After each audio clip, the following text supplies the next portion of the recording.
اگر ایسا سانحہ کبھی پیش آیا ہوتا تو اس سرگزشت کی بجائے آج ہمارا مرثیہ چھپ رہا ہوتا، تاریخی مصرع دعائیہ ہوتا کہ اس کتے کی مٹی سے بھی کتا گھاس پیدا ہو۔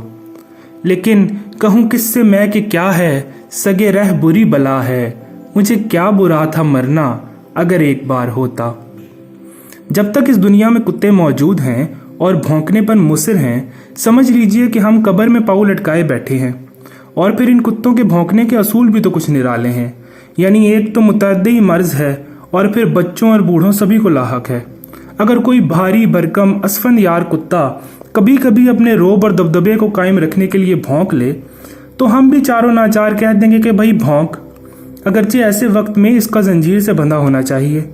لیکن یہ کمبخت 2 روزہ سہ روزہ 2 3 تولے کے پلے بھی بھونکنے سے باز نہیں آتے۔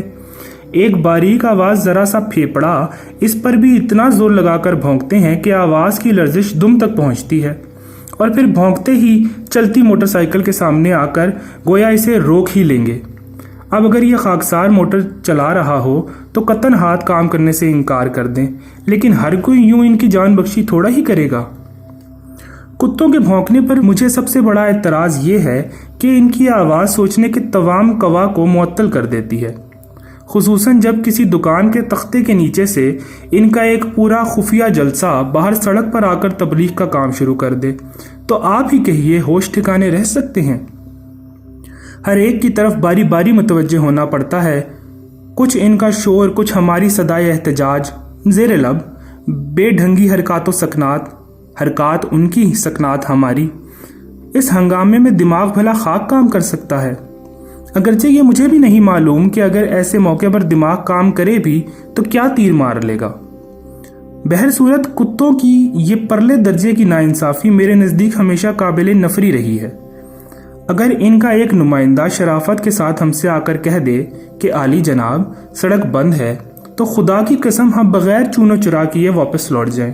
اور یہ کوئی نئی بات نہیں ہے، ہم نے کتوں کی درخواست پر کئی راتیں سڑکیں ناپنے میں گزار دی ہیں، لیکن پوری مجلس کا یوں متفقہ و متحد طور پر سینہ زوری کرنا ایک کمینہ حرکت ہے۔ قارئین کرام کی خدمت میں عرض ہے کہ اگر ان کے عزیز و محترم کتا کمرے میں موجود ہو تو یہ مضمون بلند آواز سے نہ پڑھا جائے۔ مجھے کسی کی دل شکنی مطلوب نہیں۔ خدا نے ہر قوم میں نیک افراد بھی پیدا کیے ہیں، کتے اس کے کلیے سے مستثنا نہیں۔ آپ نے خدا ترس کتا بھی ضرور دیکھا ہوگا، اس کے جسم میں تپسیا کے اثرات ظاہر ہوتے ہیں، جب چلتا ہے تو اس مسکینی اور عجز سے گویا بارے گناہ کا احساس آنکھ نہیں اٹھانے دیتا۔ دم اکثر پیٹ کے ساتھ لگی ہوتی ہے، سڑک کے بیچوں بیچ غور و فکر کے لیے لیٹ جاتا ہے اور آنکھیں بند کر لیتا ہے۔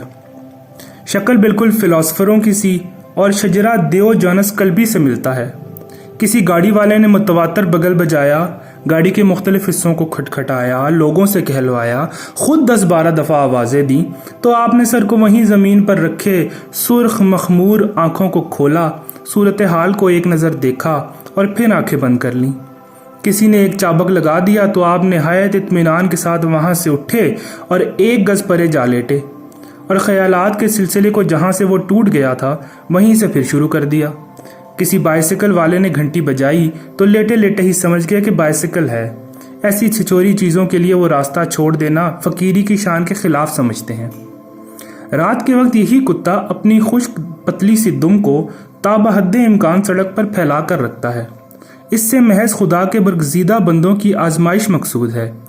جہاں آپ نے غلطی سے اس پر پاؤں رکھ دیا، انہوں نے غیظ و غضب کے لہجے میں آپ سے پرسش شروع کر دی۔ بچہ فقیروں کو چھیڑتا ہے، نظر نہیں آتا ہم سادھو لوگ یہاں بیٹھے ہیں؟ بس اس فقیر کی بددعا سے اسی وقت راشا ہو جاتا ہے۔ بعد میں کئی راتوں تک یہی خواب نظر آتے رہتے ہیں کہ بے شمار کتے ٹانگوں سے لپٹے ہوئے ہیں اور جانے نہیں دیتے۔ آنکھ کھلتی ہے تو پاؤں چارپائی کے ادوان میں پھنسے ہوتے ہیں۔ اگر خدا مجھے کچھ عرصے کے لیے اعلیٰ قسم کے بھونکنے اور کاٹنے کی طاقت عطا فرمائے تو جنون انتقام میرے پاس کافی مقدار میں ہے۔ رفتہ رفتہ سب کتے علاج کے لیے کسولی پہنچ جائیں۔ ایک شعر ہے، عرفی تو مین دیش زغو غائے رقیبا، آواز سگاں کم نہ کند رزق گدارا۔ یہی وہ خلاف فطرت شاعری ہے جو ایشیا کے لیے باعث ننگ ہے۔